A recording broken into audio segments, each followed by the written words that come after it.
ಇದರಲ್ಲಿ 31 ಜಿಲ್ಲೆ ಇನ್ಕ್ಲೂಡಿಂಗ್ ದಕ್ಷಿಣ ಕನ್ನಡ ಮತ್ತೆ ಕೇರಳ. ಆಯ್ತಾ? ಅದರಲ್ಲಿ ಎಲ್ಲಾ ಜಿಲ್ಲೆಯಿಂದಲೂ ನಮ್ಮ ಆಸ್ಪತ್ರೆಗೆ ಬರ್ತಾರೆ.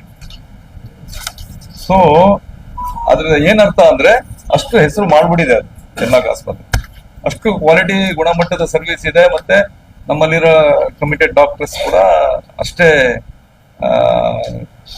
ತುಂಬಾ ನಿಷ್ಠೆಯಿಂದ ಕೆಲಸ ಮಾಡ್ತಾ ಇದ್ದಾರೆ. ಅದಕ್ಕೆ ಒಂದು ಕಾರಣ ಇರ್ಬೋದು. ನನ್ಗೆ ಈಗ ಮೇಜರ್ ಇಶ್ಯೂ ಬಂದಿರೋದು, ನಮ್ಮಲ್ಲಿ 116 ICU ಬೆಡ್ಸ್ ಇದೆ. 116 ICU ಬೆಡ್ಸ್ ಇದೆ. ಅದರಲ್ಲಿ ಡಿವೈಡ್ ಆಗುತ್ತೆ. MICU ಅಲ್ಲಿ 21, HDU ಅಲ್ಲಿ 27, ಎಮರ್ಜೆನ್ಸಿ ICU, ಎಮರ್ಜೆನ್ಸಿ ವಾರ್ಡ್ ಅಂದ್ರೆ ತುರ್ತು ಚಿಕಿತ್ಸಾದಲ್ಲೇ ಅಲ್ಲೇ ಒಂದು 8 ICU ಇದೆ. ಕೊನೆಗೆ ಕಾರ್ಡಿಯಕ್ ICU. ಈಗ ನಾವು ಕ್ಯಾಥ್ಲ್ಯಾಬ್ ಮಾಡಿದ್ಮೇಲೆ ಮೊದಲು ಇರ್ಲಿಲ್ಲ ಅದು. ಕ್ಯಾಥ್ಲ್ಯಾಬ್ ಆದ್ಮೇಲೆ ಕಾರ್ಡಿಯಕ್ ICU ಅಂತಾನೆ ಒಂದು 8 ಬೆಡ್ ಇಟ್ಟಿದ್ದೀವಿ, ಅದಕ್ಕೆ ಇಡ್ಲೇಬೇಕು.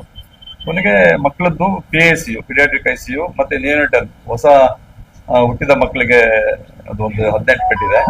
ಪೋಸ್ಟ್ ಆಪರೇಟಿವ್ ವಾರ್ಡ್ ಅಲ್ಲಿ 24 ಬೆಡ್ ಇದೆ. ಅಲ್ಲಿ ಸ್ಟೆಪ್ ಡೌನ್ 14 ಬೆಡ್ ಇದೆ. ಅದು HDU ಒಳಗಡೆ ಬರುತ್ತೆ. ಇದು ಇಷ್ಟೊಂದು ಜಿಲ್ಲೆಗಳಿಂದ ಎಲ್ಲಾ ಆಸ್ಪತ್ರೆಗಳಿಂದ ನಮ್ಗೆ ರೆಫರ್ ಆದಾಗ ಏನಾಗುತ್ತೆ, ಇಲ್ಲಿ ಪ್ರಮಾಣ ಇಷ್ಟ, ಇದಕ್ಕಿಂತ ಜಾಸ್ತಿ ಮಾಡಕ್ಕಾಗಲ್ಲ. ಬೇರೆ ಬೇರೆ ಜಿಲ್ಲೆಗಳಿಂದ ಕಾಂಪ್ಲಿಕೇಟೆಡ್ ಕೇಸು ವಿತೌಟ್ ಇಂಟಿಮೇಟಿಂಗ್ ನಮ್ಗೆ ಯಾವುದೇ ರೀತಿ ಮಾಹಿತಿ ಕೊಡದೇನೆ ಒಂದು ವೆಂಟಿಲೇಟರ್ ಕೇಸ್ನ ನಮ್ಗೆ ಮಾಹಿತಿ ಕೊಡದೆ ಕಳಿಸಿದಾಗ ಬಹಳ ಕಷ್ಟ ಆಗುತ್ತೆ, ಅತಂತ್ರ ಆಗ್ಬಿಡುತ್ತೆ. ಈಗ ಒಂದು ಫಾರ್ ಎಕ್ಸಾಂಪಲ್ ನನ್ನ ಯಾವ ಕಾಲೇಜು ಯಾವ ಪ್ರೈವೇಟ್ ಖಾಸಗಿ ಅಂತ ಹೇಳಕ್ಕಾಗಲ್ಲ. ಬೇರೆ ಜಿಲ್ಲೆಗಳಿಂದ ಮತ್ತೆ ಸುತ್ತಮುತ್ತ ಖಾಸಗಿ ಆಸ್ಪತ್ರೆಗಳಿಂದನೂ ವೆಂಟಿಲೇಟರ್ ಕೇಸನ್ನ ನೀವು ಜನರಲ್ ಬೆಡ್ಗೆ ಹಾಕಕ್ಕಾಗಲ್ಲ.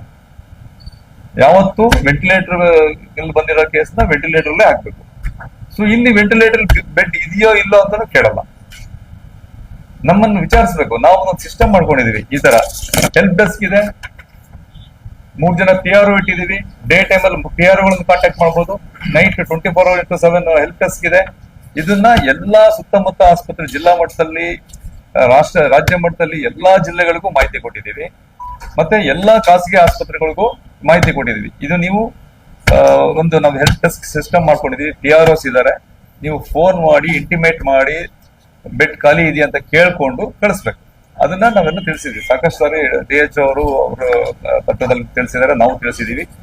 ಸೊ ಇದು ನೋಡಿ, ಇಷ್ಟಾದ್ರೂ ಕೂಡ ವೆಂಟಿಲೇಟರ್ ಬೆಡ್ ನಮಗೆ ಚಿಕ್ಕಮಗಳೂರಿಂದ ಬರುತ್ತೆ, ಶಿವಮೊಗ್ಗದಿಂದ ಬರುತ್ತೆ, ಕಾರವಾರದಿಂದ ಬರುತ್ತೆ, ಕೊಡಗಿನಿಂದ ಬರುತ್ತೆ, ಸುತ್ತಮುತ್ತ ಜಿಲ್ಲೆಗಳಿಂದ ಬರುತ್ತೆ. ಮಾನವೀಯತೆ ದೃಷ್ಟಿಯಲ್ಲಿ ಅವಾಗ ಏನಾಗುತ್ತೆ, ನಮ್ಮ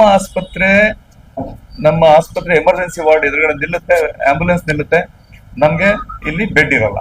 ಆ ಬೆಡ್ ಇಲ್ಲದಾಗ ನಾವು ಏಕಾಏಕಿ ನಮ್ಮ ಆಸ್ಪತ್ರೆ ಸಿಬ್ಬಂದಿಗಳು ಏಕಾಏಕಿ ಕಳಿಸ್ಕೊಡಲ್ಲ.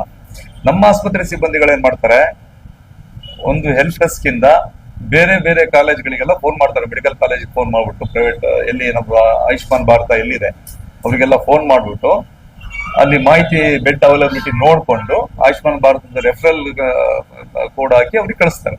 ಇದು ನಾವು ಮಾಡೋ ಸಿಸ್ಟಮ್. ನಾವು ಈ ತರ ಮಾಡ್ತೀವಿ. ನಮಗ್ ಬರೋ ಕೇಸ್ಗಳು ಈ ತರ ಆಗಲ್ಲ. ಇದು ದೊಡ್ಡ ಪೆಟ್ಟು ನಮ್ಗೆ. ಮತ್ತೆ ಅಲ್ಲಿ ಅಂಗಳದಲ್ಲಿ, ನಮ್ಮ ಆಸ್ಪತ್ರೆ ಅಂಗಳದಲ್ಲಿ ನಿಂತಾಗ ಅರ್ಧ ಗಂಟೆ ಆದ್ರೂ ಒಳಗಡೆ ತಗೊಂಡ್ಲಿಲ್ಲ, 1/4 ಗಂಟೆ ಆದ್ರೂ ಒಳಗಡೆ ತಗೊಂಡ್ಲಿಲ್ಲ. ಈ ವೆಂಟಿಲೇಟರ್ ಬೆಡ್ ನ ತಗೊಂಡೋಗಿ ನಾವು ಬೆಡ್ ನಾರ್ಮಲ್ ಬೆಡ್ ಮೇಲೆ ಹಾಕಕ್ಕಾಗಲ್ಲ, ವೆಂಟಿಲೇಟರ್ಗೆ ಹಾಕ್ಬೇಕು. ಅವಾಗ ನಾವು ಆಂಬ್ಯುಲೆನ್ಸ್ ಅಲ್ಲಿ ಯಾಕೆ ನಿಲ್ಸ್ತೀವಿ ಅಂದ್ರೆ ಇಲ್ಲಿ ಅರೇಂಜ್ ಮಾಡ್ತಾ ಇರ್ತೀವಿ. ಯಾವ ಆಸ್ಪತ್ರೆ ಕಳಿಸ್ಬೇಕು, ಎಲ್ಲಿ ಬೆಡ್ ಖಾಲಿ ಇದೆ ಅದನ್ನೆಲ್ಲ ಅರೇಂಜ್ ಮಾಡ್ತಾ ಇರ್ತೀವಿ. ಮತ್ತೆ ಬೆಡ್ ಅವೈಲಬಿಲಿಟಿ ನೋಡ್ಬೇಕು.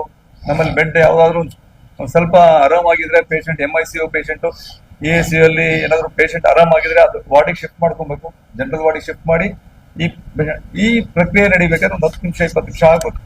ಅವಾಗ ನಮ್ಗೆ ಫೋನ್ ಬರುತ್ತೆ, ನಿಮ್ಮ ಪೇಷಂಟ್ ಅಲ್ಲಿ ಸಾಯ್ತಾ ಇದ್ದಾರೆ, ನೀವು ಒಳಗಡೆ ತಗೊಂಡಿಲ್ಲ. ಪೇಷಂಟ್ ಅಂದ್ರೆ ಇದು ವಿತೌಟ್ ಇಂಟಿಮೇಷನ್ ಬಂದಾಗ ಇದು ಆಗೋ ಪ್ರಾಬ್ಲಮ್ಗಳು.